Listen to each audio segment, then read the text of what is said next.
नमस्कार दोस्तों, आपका सबका विवेक कुलते इंडेक्स ट्रेडिंग में स्वागत है। आज डेट है 29 मार्च 2024। तो दोस्तों, इस यूट्यूब चैनल में हम स्टॉक मार्केट के बारे में बात करते हैं, इकोनॉमिक न्यूज उसके बारे में बात करते हैं और दोनों का एनालिसिस उसके ऊपर करते हैं और वीकली वीडियो बनाते हैं। तो एक वीकली नेक्स्ट वीक में क्या हो सकता है उसका एनालिसिस करके ट्रेड करते हैं। तो दोस्तों, आज 29 फ्राइडे है, लेकिन आज छुट्टी है, हॉलीडे है। इंडिया में भी छुट्टी है और ग्लोबली बहुत से कंट्रीज में भी छुट्टी है गुड फ्राइडे की। और वैसे भी ये ईयर एंड है इंडियन के हिसाब से, मार्च एंड। आज 29 है, कल सैटरडे है, 31 संडे है। तो मार्च 3 दिन की छुट्टी है। अभी मार्केट खुलेंगे तो मंडे को ही खुलेंगे। आज भी यूएस मार्केट क्लोज्ड है, इंडियन मार्केट भी क्लोज्ड है और सभी मार्केट ग्लोबली जो मेजोरिटी इम्पैक्ट करते हैं वो 1 अप्रैल को खुलेंगे। और उसी हिसाब से नया क्वार्टर या नया साल उसके हिसाब से मार्केट में ट्रेड होगा। नई इन्वेस्टमेंट आएगी या प्रॉफिट बुकिंग होगी, ये जो भी चीजें होगी वो हमको फर्स्ट वीक ऑफ अप्रैल में दिखाई देगी। तो दोस्तों, हम पहले बात करते हैं इकोनॉमिक न्यूज। पहले ग्लोबली बात करते हैं, बाद में डोमेस्टिक बात करते हैं इंडिया के, और उसके बाद में चार्ट के बारे में बात करेंगे। मीन्स निफ्टी और बैंक निफ्टी, मिड कैप और डाउ जोन्स, इनके जो भी चार्ट है उसके बारे में डिस्कस करेंगे और कुछ और चीजें बात करेंगे। तो एक फंडामेंटल एनालिसिस के हिसाब से एचएल या टाटा मोटर्स के बारे में बात करेंगे। मेरा अलग टाइप का एनालिसिस, जो मुझे मेरा तरीका है, आपका अलग हो सकता है, मेरा अलग हो सकता है, चार्ट रीडिंग भी मेरी अलग हो सकती है, आपकी भी अलग हो सकती है। तो दोस्तों, पहले बात करेंगे इकोनॉमिक न्यूज के बारे में। ग्लोबली देखा जाए तो चीजें वैसी की वैसी ही है। यूक्रेन और रशिया, लास्ट टाइम हमने बात की थी, 23 को हमने लास्ट टाइम वीडियो बनाया था। तभी हमने लिखा था alert monthly expiry week. Miss alert था कि मंथली एक्सपायरी सबको लग रहा था। पहले इसके बारे में बात करते हैं, बाद में इकोनॉमिक न्यूज के बारे में बात करेंगे। तो मंथली एक्सपायरी वीक थी, सबको पता है। म्यूचुअल फंड हाउसेस बाय करते हैं एनएवी ऊपर रखने के लिए, क्योंकि उनका ईयरली परफॉर्मेंस उसके हिसाब से दिखता है और थोड़ा सा फंड वो अलोकेट करके रखते हैं। तो हर ये चीजें हर क्वार्टरली होती है और लास्ट वीक ऑफ उस क्वार्टर में वो दिखाई देती है। मीन्स मंथली एक्सपायरी की तरफ, मीन्स अभी मार्च में दिखाइएगा, देन अप्रैल में, जून में, देन जुलाई अगस्त सितंबर में दिखाएगा, अक्टूबर नवंबर दिसंबर में एंड में दिखाई देगा। ये चीजें होती है। तो म्यूचुअल फंड एनएवी बाय करने, एनएवी ऊपर रखने के लिए बाइंग करते हैं। जो हमने कल को भी देखा, परसों भी देखा और 2 दिन से देख रहे हैं। ग्लोबली न्यूज ऐसे ही तो भी फेड के मिनट्स आ गए थे, फेड के मिनट में कुछ नया नहीं आया था। फिर भी ग्लोबल मार्केट, इंडियन मार्केट ऊपर चढ़ गए। सबको लग रहा था रेट कट होने वाला है, लेकिन उन्होंने ऐसा कुछ भी नहीं कहा। वैसे देखा है, वैसे देखते हैं तो थोड़ा सा वो एक निगेटिव सिचुएशन तैयार हो रहा है। लेकिन सभी मार्केट, ग्लोबल रहे, इंडियन मार्केट रहे, गोल्ड रहे, सिल्वर रहे, क्रूड ऑयल रहे, सबके प्राइजेस ऊपर जा रहे। ये तो एक अलर्ट सिग्नल है ग्लोबली। इंडियन मार्केट के हिसाब से भी उसका इम्पैक्ट पड़ेगा। इसलिए एक अलर्ट बोल के हमने मंथली एक्सपायरी में लिखा था। ऊपर भी जा सकता है और नीचे भी सकता है। ऊपर इतना गया कल मार्केट, जैसे क्लोज हुआ थोड़ा शॉर्ट स्कोरिंग हुई और बाद में अचानक प्रॉफिट बुकिंग हुई। ये भी सबको अंदाजा नहीं था। दोनों चीजें कल लास्ट 1 आवर में हो चुकी है। तो ये अलर्ट सिग्नल था, इसलिए बाय भी नहीं था, सेल भी नहीं था, सिर्फ अलर्ट था। अलर्ट दोनों साइड हो सकते हैं, इसीलिए वो एक सब्जेक्ट लाइन दी थी। अभी देखते हैं आगे नेक्स्ट वीक में क्या होता है। पहले बात करेंगे, वापस ग्लोबल पे आते हैं, ग्लोबल इकोनॉमिक न्यूज के ऊपर। तो ग्लोबल इकोनॉमिक न्यूज देखेंगे, जो रशिया में जो हुआ मॉल के ऊपर, कंसर्ट हॉल के ऊपर, उसका अभी धीरे धीरे सिचुएशन ओपन हो रही है। कौन किसने किया, उसके ऊपर थोड़ा सा चीजें खराब हो सकती है अभी।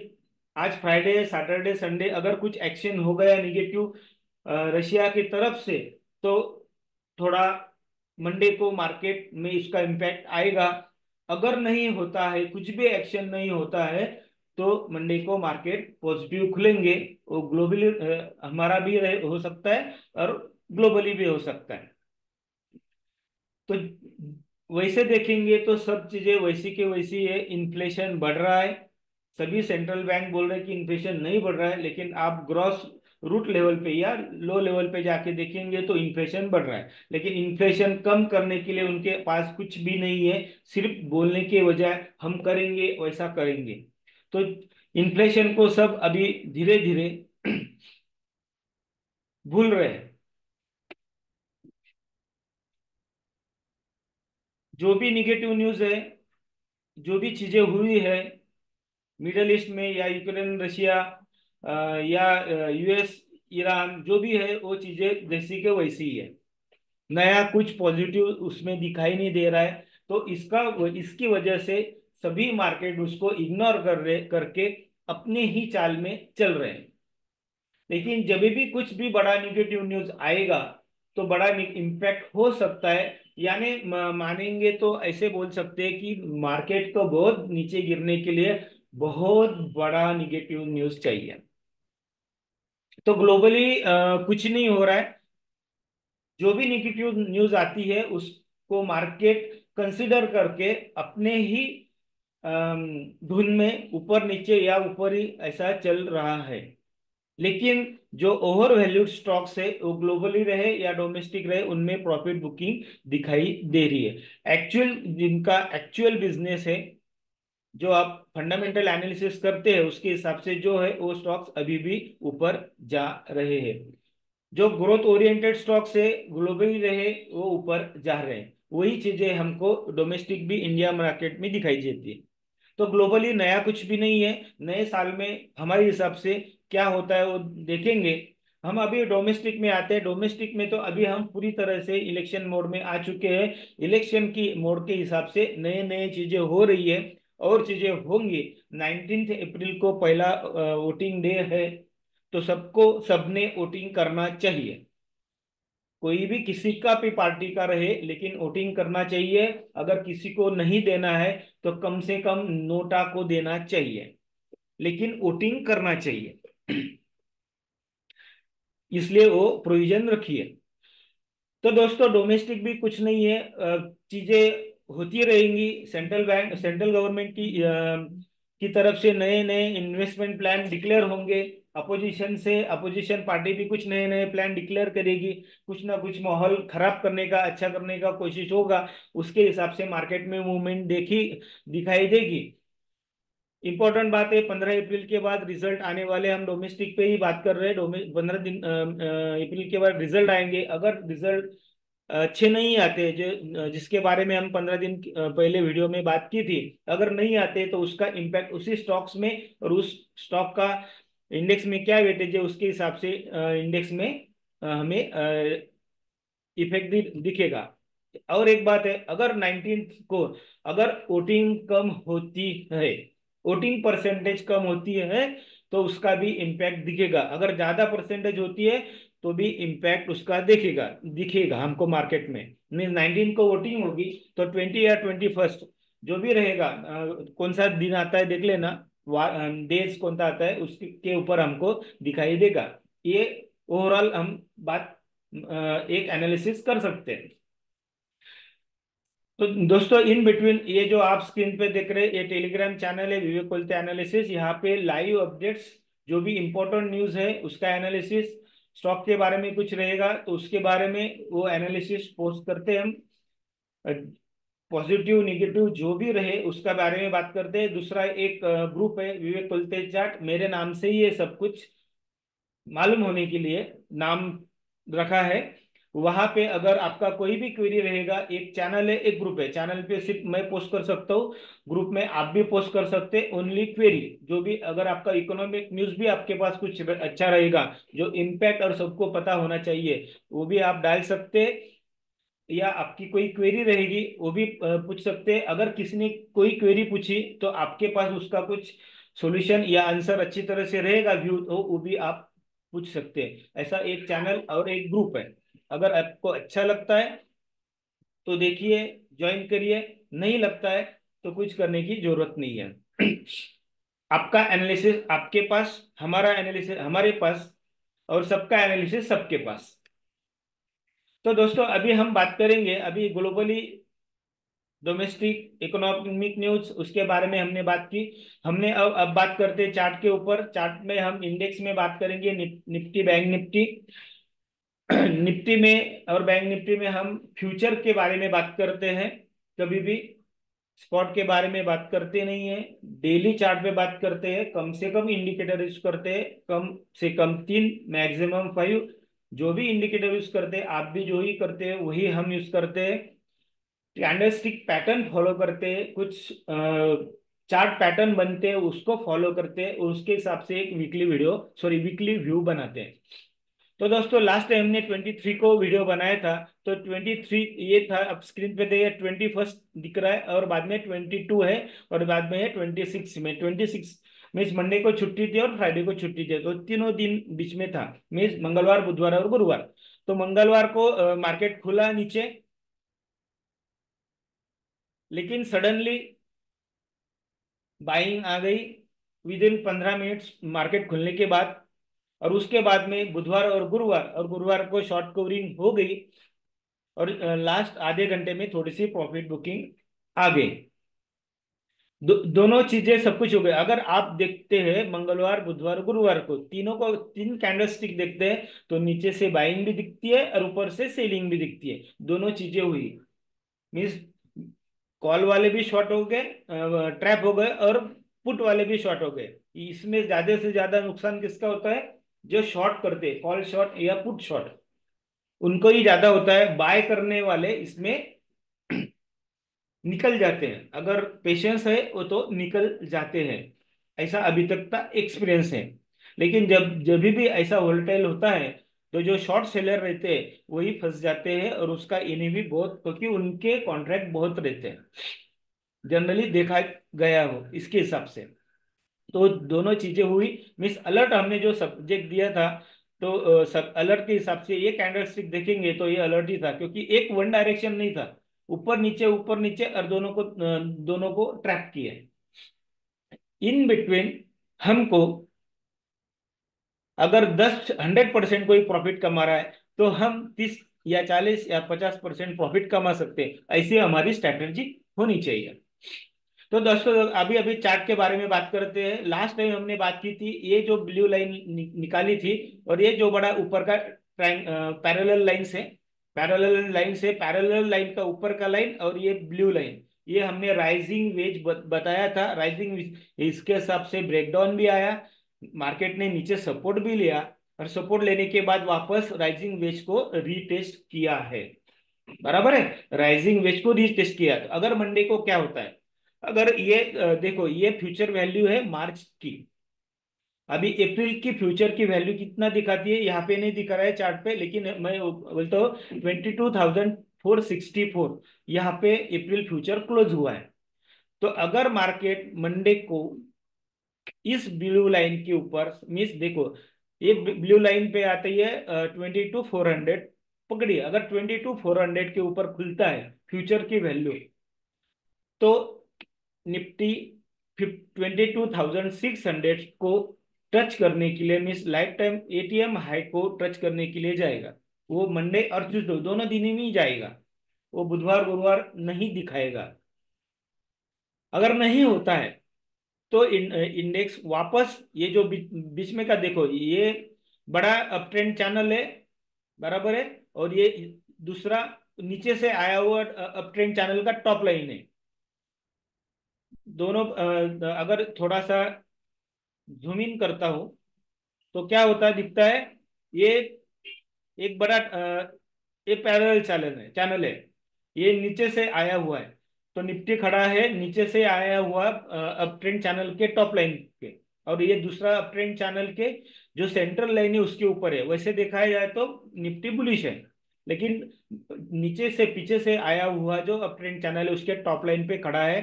दूसरी इंपॉर्टेंट बात, राइजिंग वेज का जो बॉटम लाइन है उसके ऊपर उसके पास ही खड़ा है, मीन्स वैसे देखा जाए तो रेजिस्टेंस पे है। अगर खुलता है ऊपर मीन्स रेजिस्टेंस ब्रेकआउट होगा। ब्रेकआउट तो हमने बात भी की थी, चैनल पे पोस्ट किया था। देखिए हमने जब पोस्ट किया था,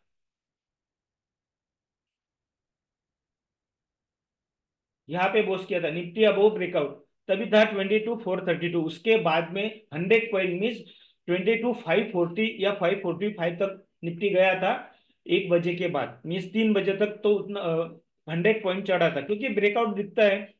मोस्ट ऑफ द केसेस अगर ब्रेकआउट पे लेते हैं और सस्टेनेबल ब्रेकआउट दिखता है तो वहां से आपकी रिस्क रिस्क और रिवार्ड अच्छा होता है। देखो देखिए यहाँ पे जिसने खरीदने की कोशिश की उसको बोलते हैं डेयरिंग बोलते हैं। यहाँ पे 21,800 के लिए या तो उसके पास ज्यादा फंड रहेगा, वो एवरेजिंग कर सकता है, नहीं तो सीधा ब्रेकआउट के ऊपर लेना। यहाँ पे रिस्क ज्यादा है क्योंकि नीचे भी जा सकते हैं, लेकिन मिस यहाँ से रिस्क ज्यादा है, रिवॉर्ड भी ज्यादा मिल सकता है, लेकिन रिस्क ज्यादा है। लेकिन कम रिस्क और रिवार्ड ज्यादा, इस ये फार्मूला रखेंगे तो ब्रेकआउट के ऊपर अगर बाय करेंगे या सेल करेंगे अपोजिट एंड, तो आपका प्रॉफिट रेशो अच्छा होता है। स्ट्रैटेजी आपकी और मेरी अलग अलग हो सकती है। अभी वापस निफ्टी पे आते हैं, रेजिस्टेंस पे है। अगर ब्रेकआउट हो गया मान लो तो 22,600 के पास जाएगा, नहीं तो वापस ये यहाँ पे सपोर्ट लेना चाहिए बीच में मिस 22,200 के पास। अगर यहाँ पे सपोर्ट लेता है, नहीं लेता है तो ब्रेकडाउन होके वापस नीचे का जो लाइन है 21,800 की तरफ आएगा। नहीं तो इस जो डाउन ट्रेंड चैनल हमने बनाया था उसमें इंटर करने की निफ्टी कोशिश करेगा। दो चीजें हो सकती है। अभी मंडे को नया साल क्या होता है, लोग बाइंग करते हैं, आने के बाद क्या लगता है वो हमको दिखाई देगा। ग्लोबल मार्केट क्या खुलता है उसके हिसाब से वो चीजें होगी। 1 मिनट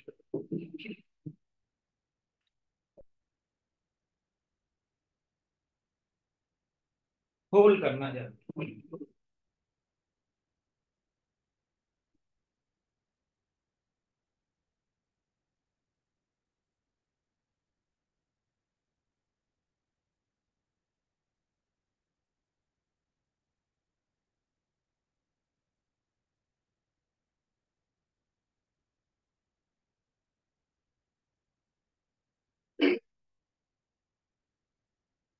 हेलो। तो दोस्तों वापस हम उस निफ्टी में बात करते हैं। तो ये चीजें होगी, ब्रेकआउट या साइडवेज हो सकता है वैसे देखे जाए तो, लेकिन कैंडल स्टिक पैटर्न के हिसाब से दिखता है तो पॉजिटिव व्यू रखना चाहिए।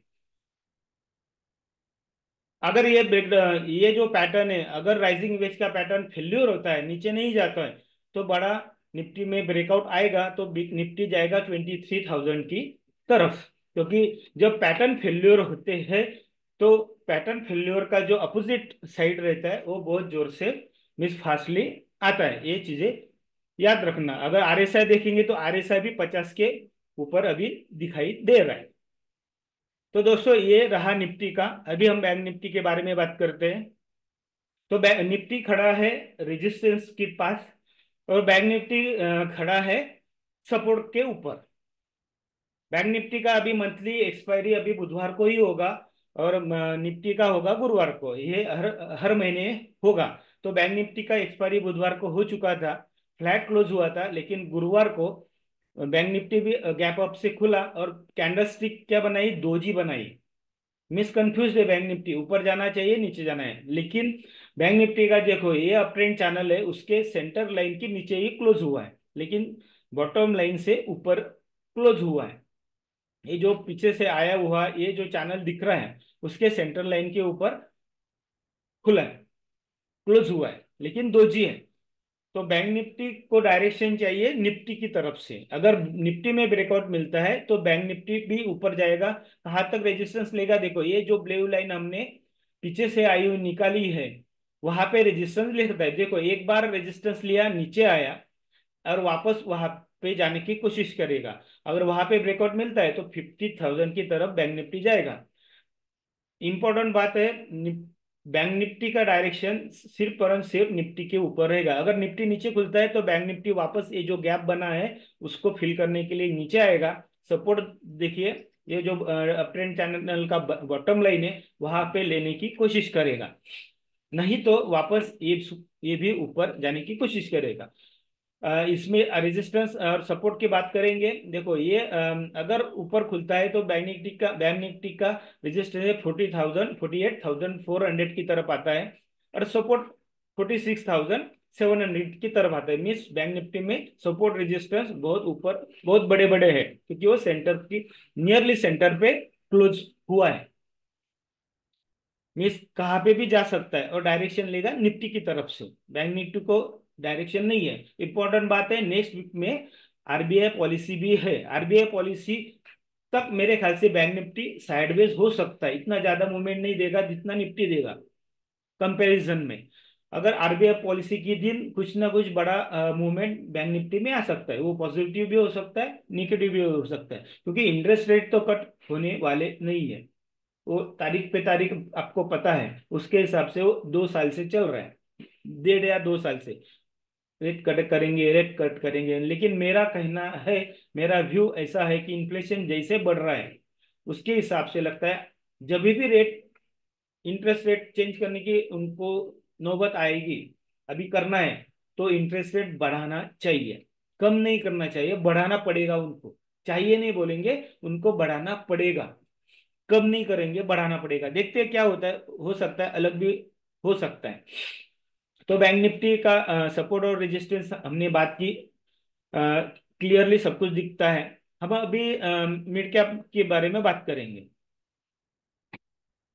मिड कैप निफ्टी, ये जो मैंने निकाले हुए ये भी पैटर्न्स आप आपके टर्मिनल पे बना सकते हैं, और मेरे से अच्छी तरह से एनालिसिस कर सकते हैं।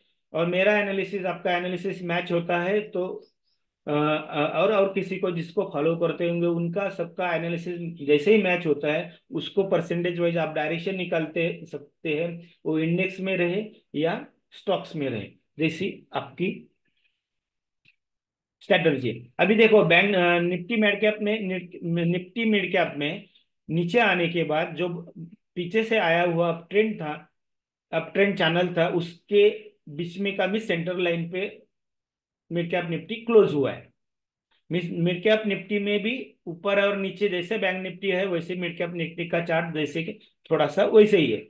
अगर निफ्टी ऊपर जाएगा तो मिड कैप निफ्टी को भी ऊपर लेके जाएगा, और बैंक निफ्टी को भी लेके जाएगा। मीन्स पूरा जो भार बोलते हैं कैरी करने का, वो सब निफ्टी के ऊपर डिपेंड है। निफ्टी ऊपर जाएगा तो ये दोनों ऊपर जाएंगे, निफ्टी नीचे आएगा तो ये दोनों नीचे आएंगे, क्योंकि ये दोनों क्या दिखते हैं, थोड़ा सा बेरिश दिखते हैं वहां पे, ब्रेकआउट पे दिख रहा है, थोड़ा सा बुलिश दिख रहा है। देखते हैं मंडे को क्या होता है। अगर ये ऊपर आ गया तो वापस मिड कैप निफ्टी ऊपर का चैनल में जाने की कोशिश करेगा। अब हम डाउ जोन्स के बारे में बात करते हैं। थर्सडे शाम को कुछ ना कुछ पॉलिसी आने वाली थी, कमेंट्स आने वाले थे, लेकिन कुछ तो बड़े बड़े कुछ कमेंट्स नहीं आए। जो भी डेटा आए, कुछ पॉजिटिव आए निगेटिव आए, उसका इम्पैक्ट होने क्या हुआ लास्ट में, कि डाउ जोन्स हुआ दो जी, ऊपर भी गया नीचे भी नहीं गया। लेकिन क्या होता है, ये 6-7 कैंडल देखते हैं तो क्या पता चलता है, एक एक तो बड़ा बनाएगा डबल टॉप, नहीं तो वापस जाएगा 40,500 की तरफ। मंडे को हमको पता ही चलेगा। अगर ऊपर खुला, फ्यूचर भी ऊपर खुला मंडे सुबह, तो ये जाएगा शाम को 40,500 की तरफ, नहीं तो यहाँ से नीचे गिरेगा तो डबल टॉप बनाएगा। डबल टॉप आने के बाद वो कहाँ तक आएगा, वापस 39,000 की तरफ। और 39,000 का जो सपोर्ट है वो अगर जोर से ब्रेक डाउन करता है तो वापस आएगा वो 38,500 की तरफ। बड़ी कैंडल स्टिक से ब्रेकआउट ब्रेकडाउन होगा, वो सस्टेनेबल जनरली रहता है। अभी दोस्तों हमने Nifty, bank Nifty, Dow Jones, mid cap Nifty, economic news, उसका एनालिसिस, इसके बारे में हमने बात की। दोस्तों अभी एचएल का और टाटा मोटर्स का एक फंडामेंटल एनालिसिस के हिसाब से बात करते हैं। पहले टाटा मोटर्स का लेते। मैं फंडामेंटल कहाँ से करना चाहिए? सब लोग पीई देखते हैं, कोई सेल्स देखता है, कोई ग्रोथ देखता है, कोई डेप्थ देखता है, सब कुछ देखता है, लेकिन इम्पोर्टेंट लास्ट 10 ईयर से दिखाया जा रहा है कि प्रोमोटर कैसा है। अगर प्रोमोटर अच्छा है, 10 या 15 साल की बात करेंगे, अगर प्रोमोटर अच्छा है तो अपना बिजनेस ग्रो करने का कोशिश करता है, बराबर है। अगर जो भी प्रोमोटर अच्छा नहीं है, उनके बिजनेस कम होते गए या कोई कौन से क्लोज हो चुके हैं, बहुत लोगों ने एक्सपीरियंस किया है। जो फंडामेंटल्स फिगर्स रहते हैं वो तो इम्पोर्टेंट रहते हैं, लेकिन प्रोमोटर कैसा है उसके ऊपर डिपेंड्स है। हम पहले बात करेंगे टाटा मोटर्स के बारे में। टाटा मोटर्स में सबको पता है डेप्थ डेप्थ बड़ा है, ज्यादा है। होप पे टाटा मोटर्स में बाइंग आ चुकी है, इलेक्ट्रिकल व्हीकल के हिसाब से बाइंग आ चुकी है, उनके प्रोमोटर अच्छे हैं। लेकिन मेरा एक अलग व्यू है, उनके एम्प्लॉय कैसे। क्योंकि प्रोमोटर अच्छा होने से या ऑर्डर लाने से, लेकिन जो एग्जीक्यूशन रहता है वो अगर अच्छी तरह से नहीं हुआ तो इसका इम्पैक्ट लॉन्ग टर्म गिरता है। अगर आपको लगता है टाटा मोटर्स के एम्प्लॉय अच्छे हैं, मेरे पास बहुत से हैं। जब भी टाटा मोटर का बंगाल से गुजरात में प्लांट शिफ्ट हुआ, तभी ऐसा एम्प्लॉयमेंट हुआ, ऐसे ऐसे क्वालिटी पीपल हायर हो चुके हैं कि उसके हिसाब से नैनो बंद पड़ चुकी थी। आपको पता है, सब बोलेंगे पॉलिटिकल रीजन, लेकिन पॉलिटिकल रीजन तो अलग चीज रहती है। लेकिन अगर आपका प्रोडक्ट अच्छा है तो कोई भी पॉलिटिकल रीजन रहेगा, लेकिन तुम आपका प्रोडक्ट 6 महीना कम हो सकता है लेकिन उसके बाद में उसका सेल्स बढ़ जाता है। लेकिन ऐसा हुआ नहीं, क्योंकि उनके एम्प्लॉय। अगर आपका टाटा मोटर का एनवायरमेंट देखते हैं वर्किंग, आपको किसी को गलत लगता होगा तो लगने दो, आपको पता है। जिसको गलत लगता है, गुस्सा आता है, तो प्राणायाम करने का, प्राणायाम करने के बाद ब्लड में ऑक्सीजन ज्यादा जाता है, ऑक्सीजन ब्रेन में जाएगा तो आपकी दिमाग की बत्तियां खुल सकती है और आप अच्छी तरह से सोच सकते हैं, बराबर है। तो अगर अच्छा है तो टाटा मोटर्स के अलग अलग सेगमेंट में अच्छा बिजनेस आना चाहिए था। उनके गाड़ी में क्या क्या प्रॉब्लम है, अगर टाटा मोटर्स की गाड़ी चलाते तो आपका पता चलेगी। ईवी के बारे में मेरा व्यू अभी तक वही है, इलेक्ट्रिकल व्हीकल का टेक्नोलॉजी इंडिया में किसी के पास नहीं है। कोरोना के बाद इलेक्ट्रिकल व्हीकल के बारे में सबको बढ़ावा दिया दिया। एक ही रिसर्च लैब देख के टाटा मोटर्स, महिंद्रा, काइनेटिक, इन्होंने एक ही लैब दिखा के गवर्नमेंट से बहुत से सब्सिडी ली हुई है। अगर इंक्वायरी करना है तो कर लीजिए। एक ही लैब दिखा के, रिसर्च लैब दिखा के गवर्नमेंट से बहुत से सब्सिडी उस टाटा मोटर्स में ले ली है, काइनेटिक भी नहीं ली है, महिंद्रा एंड महिंद्रा ने तो बहुत ली है। ये हमारा फंडामेंटल एनालिसिस पहले से ही है। इसलिए इस सेगमेंट में अगर आप लॉन्ग टर्म इन्वेस्टमेंट करते हैं तो एक अलर्ट सिग्नल है। एम्प्लॉयड इज इम्पोर्टेंट देन, क्योंकि अगर टाटा मोटर्स में वर्किंग एनवायरनमेंट के बारे में बात करते, हम गवर्नमेंट के एम्प्लॉयमेंट के बारे में बात करते, काम कैसे होता है आपको पता है। लोग बोलते हैं सुधर गया, वैसे नहीं, वैसे नहीं है। आप ग्राउंड लेवल पे जाके देखेंगे काम कैसे होता है। टॉप लोग अच्छे होंगे लेकिन नीचे का कैसे लोग हैं आपको पता है। वैसे ही टाटा मोटर्स में इससे ही बेहतर है।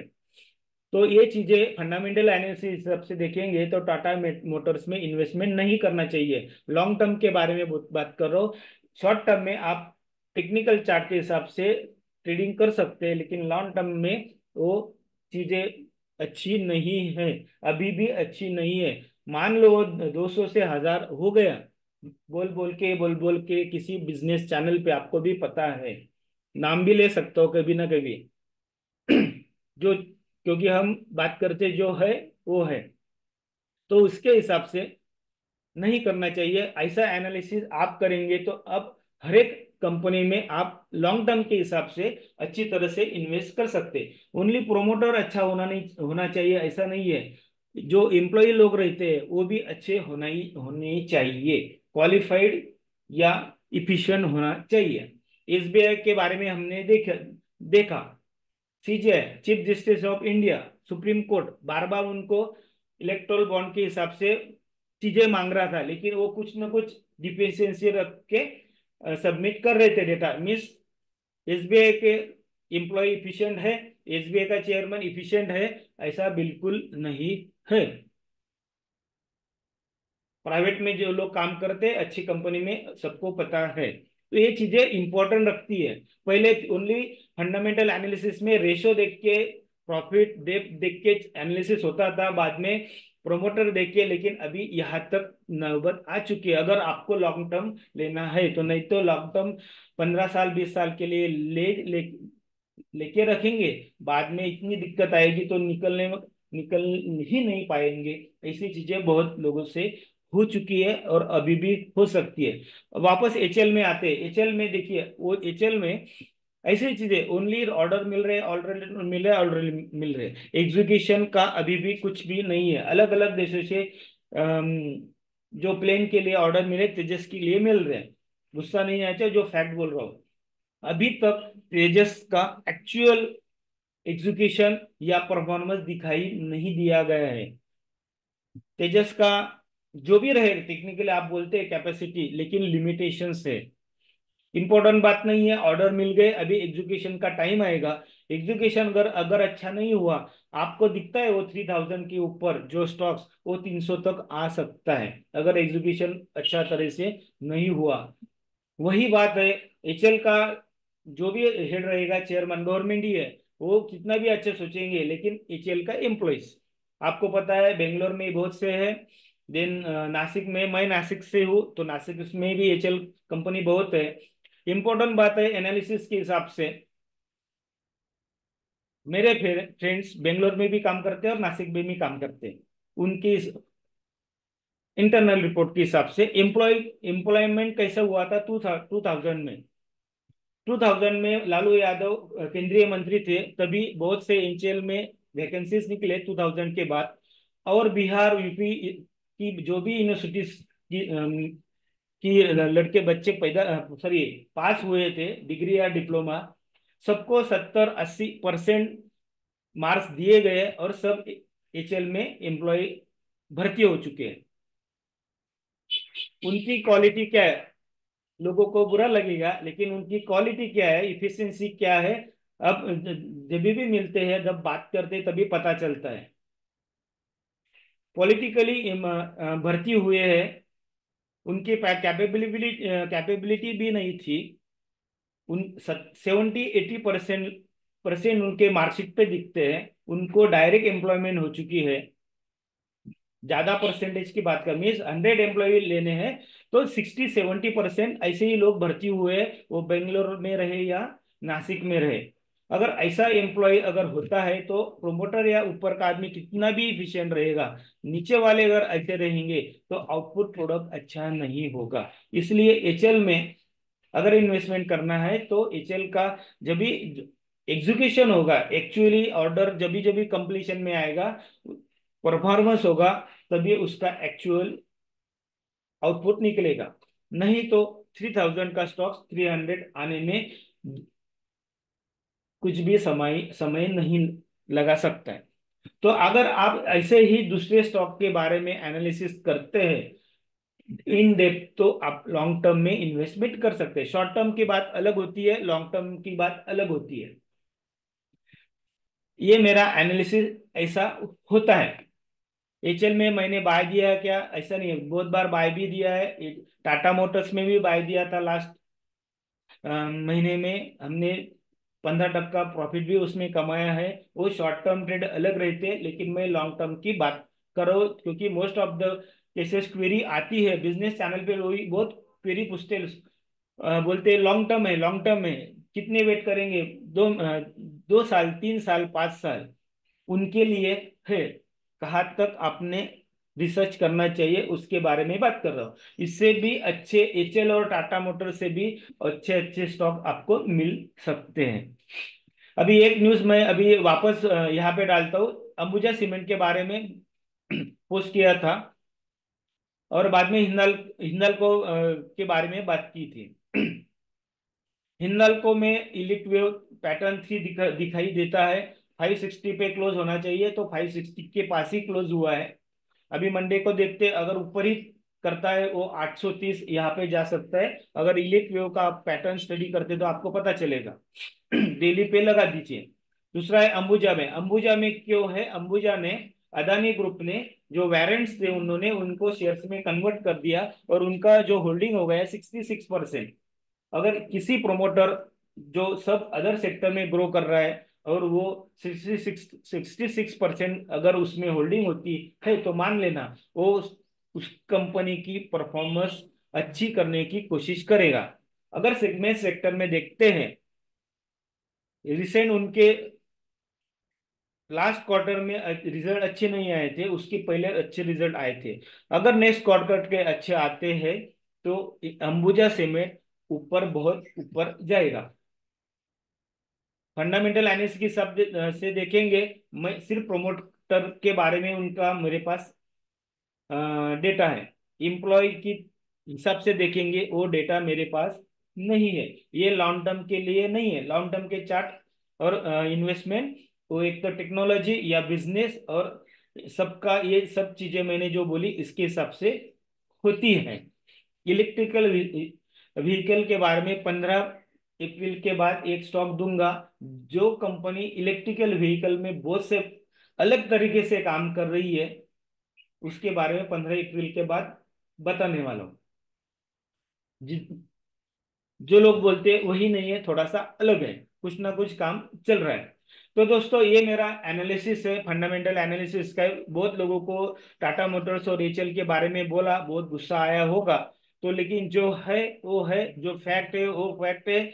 जो लोग उन कंपनी में काम करते होंगे उनको भी बुरा लगा होगा, लेकिन जो है, जो दिखता है वही सबको दिखता है। उसी हिसाब से आप अगर एनालिसिस करेंगे तो आपको भी प्रॉफिट होगा और सबको भी प्रॉफिट हो सकता है। तो दोस्तों देखते हैं नेक्स्ट वीक में क्या होता है, नया साल के बारे में क्या होता है, उसके हिसाब से ट्रेड करेंगे। इंपॉर्टेंट बात है, निफ्टी बुलिश दिख रहा है। दोनों निफ्टी और बैंक निफ्टी और मिड कैप को खींचने का कोशिश करने की कोशिश करेगा। नई इन्वेस्टमेंट आती है तो मंगलवार तक, हर बार मंगलवार तक हमको डायरेक्शन मिल जाता है कहाँ पे जाने वाला है और ये हमको चीजें पता चलेगी। तो दोस्तों नया साल में देखते हैं क्या होता है। फाइनेंशियल हिसाब से देखेंगे तो नया साल में क्या होता है, नए स्टॉक ढूंढिए। जो भी ज्यादा डिस्कशन में स्टॉक्स होते हैं उससे भी अच्छे अच्छे स्टॉक्स आपको मिल सकते हैं और कंपेयर टू अदर्स आप ज्यादा प्रॉफिट कमा सकते हैं। लेकिन आपके रूल्स, आपके रेगुलेशन, उसके हिसाब से ट्रेड करेंगे तो आपका रेशियो ये 90% के ऊपर हो सकता है। तब तक दोस्तों क्या होता है, क्या कहीं नहीं, क्या नहीं होगा, अभी 2-3 दिन में क्या होगा ये हमको पता चलेगा और मंडे को मॉर्निंग को पता चलेगा। तब तक दोस्तों थैंक यू, धन्यवाद।